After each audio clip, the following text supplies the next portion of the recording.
Terlebih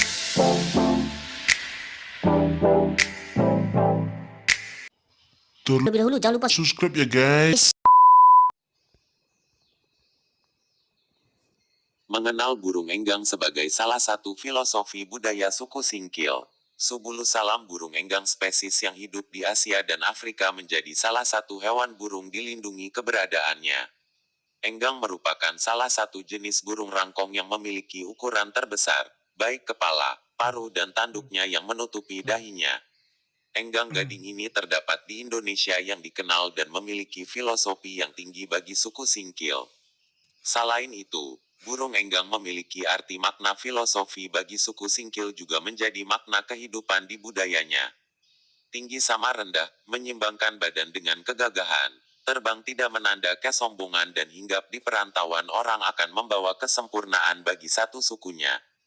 Beberapa makna yang melekat bagi suku Singkil menjadikan simbol ornamen budaya bagi sukunya, yang hampir mirip dengan ciri khas dengan simbol budaya suku Dayak yang berada di Provinsi Kalimantan tersebut.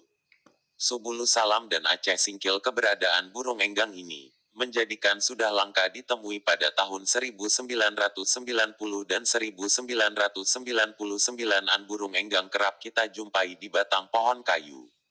Semasi hutan kota Subulus salam dan Singkil exploit hutannya dan masih terlindungi menjadi tempat satwa burung enggang ini primadona yang sering dijumpai.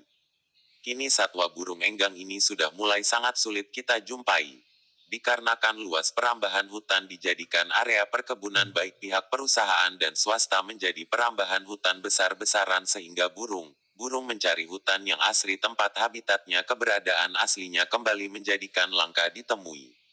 Keberadaan burung enggang ini yang sering kita jumpai dan beberapa habitatnya yang sudah mulai langka, keberadaan lokasi yang masih bisa kita temui burung enggang tersebut yang berada di 3 kecamatan, yaitu Sultan Daulat arah perbatasan Bengkung, Kecamatan Rundeng arah hutan Bulesema dan Penanggalan hutan Tahura. Sehingga menjadikan burung enggang ini sedikit kecilnya menjadikan langka banyaknya perburuan akibat ulah-ulah tangan jahil, sehingga burung enggang ini menjadi langka keberadaan.